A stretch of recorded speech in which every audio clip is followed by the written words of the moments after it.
folks, we're back here at the PDAC 2018 in Toronto for another interview on our Mining Snap segment, and I'm happy to have with me Jane Pandari, who's an institutional advisor based in Singapore. Jane, thanks for coming on the show again. Thanks for having me, Sunny. Excellent. So, today we're going to be talking about, obviously a lot of topics involving India and China and, demand for gold in general. So let's talk about, the Indian financial system. I wanted to title this discussion, the Indian financial system is bankrupt, the economic engine China continues to grow. So where does the purchasing of gold come from with respect to these two countries? So let's start with that. Sunny, people buy gold when their financial structure is collapsing. Mm-hmm. Now, India did start to grow in early 1990s because they were developing in the IT industry and the country started to grow. But unfortunately, the growth rate is now starting to fall. I see destruction of wealth creation activities happening around the country. I have been to India 3 times in the last 4 months. Mm-hmm. I just don't see business activities. I don't see the growth that our Indian government says it is happening. What happens is that when people have excess capital, they either invest if they can get a return, but if they don't get a return, they buy gold. Right. There was growth happening in the last 28 years. Now that growth is gone. And the end result is that there has been a significant increase in demand for gold. Gold for investment purposes, bought in coins and bullion and bricks. Right. Yeah. And it doesn't help. To have a big corruption case with the Punjab National Bank, which is around $1.8 billion. And what kind of confidence does that give to investors there? This is the tip of the iceberg. There are corruption cases everywhere in the country. The stock market is way, way overvalued in that country. Banks are scamming their clients all the time. I have 3 bank accounts in India and they deduct money from my accounts without informing me about it, and I keep chasing them to undo that deduction and they won't undo it. So the banking system is a complete scam in that country.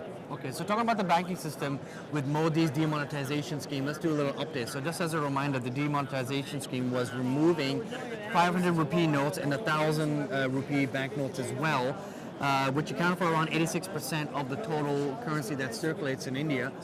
What is the update since then? Since I think it's been about a year and a half, I think, right? It was the demonetization process started in November 2016. Okay, yeah. Okay? Now, 2 things on it. Firstly, that based on what I can see, more than 100% of the currency in circulation was actually deposited. Okay. Which means that the banking system is so backward that they could not catch counterfeit currency. More than 100% of the currency was deposited.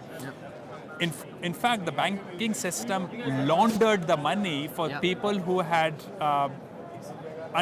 undeclared money with them. Interesting. Huh. The second problem is that it has significantly destroyed whatever wealth-creating infrastructure India had. 1.5 years back, I could get a daily wage worker for about 7 Canadian dollars a day. 7 Canadian dollars. Right. Today, I can get a daily wage worker for 4 Canadian dollars. Wow. Almost half as much as I used to pay him 1.5 years back. Right. In fact, it is half as much after you adjust for inflation. That should help you understand what is happening with the underclass of India. The underclass of India, of course, is 80% of the population. These people are in a huge suffering mode because of the disruption Modi created with the demonetization and with the new tax system that India has implemented. Okay, and going forward then, how about with the finance minister's remarks, Mr. Arun Jaitley, who talked about, his comments on cryptocurrencies, quote unquote banning cryptocurrencies. So how does that affect the level of investment in gold, physical bullion, et cetera, et cetera? Well, that per se does not affect it. Indians were buying most gold when Indian government had made it illegal for them to own gold in the 80s and in the 70s. The more they restrict, the more people will buy gold and cryptocurrencies. I'm told, and I don't have any data on it, I don't think anyone has data on it, but based on the volumes happening, I'm told that about 10% of the cryptocurrencies are owned by Indians, and Indians will buy more gold, more cryptocurrencies, but also remember the psychology that makes them buy cryptocurrencies is exactly the same psychology that makes them buy gold. Yeah. The only problem with Indians is that they have been more interested in cryptocurrencies because for millennials, they are very afraid of digging a hole in the ground and keeping their gold in the ground there. Right, yeah. They are afraid of it, and cryptocurrencies protects them from that issue. With gold becoming increasingly available in electronic mode, people will indeed buy more gold electronically and keep it offshore. Okay, interesting. So what's the status of the gold loan schemes that the Indian government was implementing to reduce the amount of gold that the Indian citizens hold at home? You know, has that scheme been successful, or is it kind of just pushed it aside? I mean, what was the feedback? Well, it was a populist measure anyway to show off to the people that, listen, we are doing something about our trade deficit.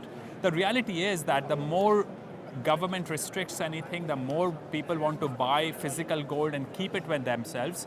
And people buy gold because they don't trust the Indian government. Right, I mean, this is an extremely corrupt government which has historically stolen money from people. So people don't trust the government at all. Now the gold monetization scheme has been a complete, unmitigated disaster. Virtually no gold was deposited, and that includes the fact that virtually no one in the government deposited his or her gold into that gold monetization system. So that was only a populist measure. Indian government historically believes in populism rather than doing something real on the ground. And that is the difference between China and India. India talks, China walks. Yeah. So what's the update on gold smuggling in India then? Is that still rampant? Oh, it's absolutely rampant, Sunny. I can go, and I just checked this this morning.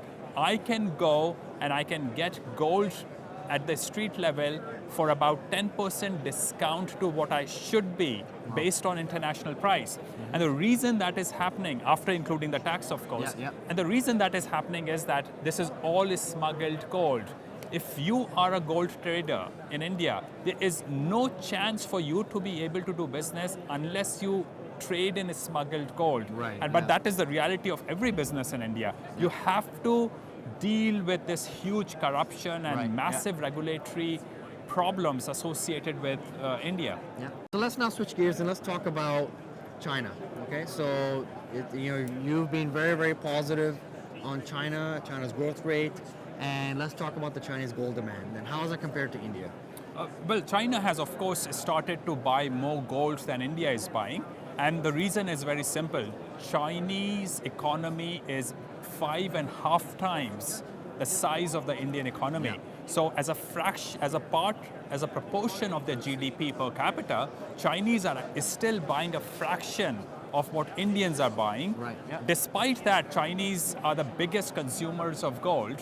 Chinese like gold, and China historically was a very closed country. The end result is that Chinese will diversify into gold, if for no other reason, for the simple reason that they did not really own gold as much as they should have, and they need to diversify into gold now. Interesting. So how about the mining? We're here at the mining PDAC 2018, so let's talk about the mining sector overall now. So what are some specific factors that you're looking for in 2018 that would, really give us the message that, the sector is going to really perform really strongly? Sunny, sector is going to perform only for those companies that are doing well, that are adding value to their projects. And to define value, what does value mean to you? Well, people who are good, smart people, who focus on good results and who focus on good projects, who put their money, invest their money where it creates value for shareholders. And that's what some of the companies are doing, including Minoram, which has found some great grades in the ground, and that has resulted in the share price performing very well. Good companies, there are several of those companies that are performing very well, but the reality is that the larger sector has a lot of companies that does not have any value and will not have any value because the management is not focused on creating value. Are there any specific areas that you're looking at when you look at a company? Like, what is your investment process when you go look at researching a lot of companies in this conference? Because there's so many companies in this industry, and there's a lot of potential for success. But what do you look for when you want to look for investing in a company? I mostly spend my time focusing on management. I really want to know what the management is like. And the second thing I want to do is to assess a value of that company. I want to add up all the cash they have, any share ownerships they have. I want to attribute some values to their projects. And if I see market capitalization that is significantly less than the value that I have created for that company, I buy that company. That tends to be often projects that are unknown, companies that are unknown. A lot of good managements stay under the radar. They focus on their work rather than on marketing. And these are usually places where I find good value. So in terms of investments, you've spoken before about arbitrage trading.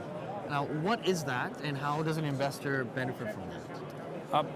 If company A is merging with company B, Sunny, and if, say, they are exchanging shares in 1:1 ratio, and just suppose that company A is trading for $1 and company B is trading for 50 cents, it makes complete sense for me to buy company B's share and short sell company A's shares. Interesting. I immediately book 100% profit, assuming that the merger actually goes ahead. Right.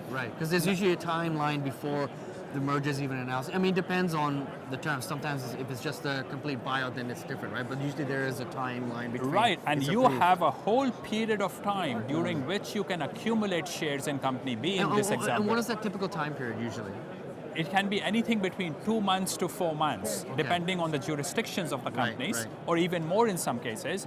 If you're patient enough, I have so many times seen companies that I can buy for an arbitrage upside of as much as 50 to 100%.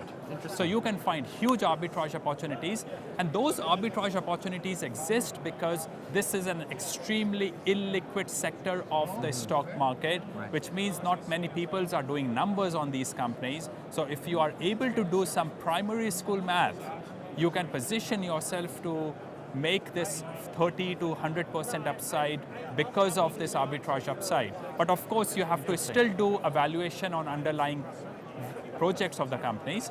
Otherwise, if this is a scam merger, then you might just lose out by investing in these companies. Right. So thanks, Jane, for being on the segment this year. I really appreciate it. If you want to find out more information and contact Jane directly, go to janebhandari.com.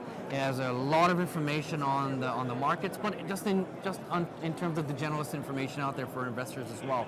Subscribe to his updates as well, and he also has his Capitalism and Morality Conference.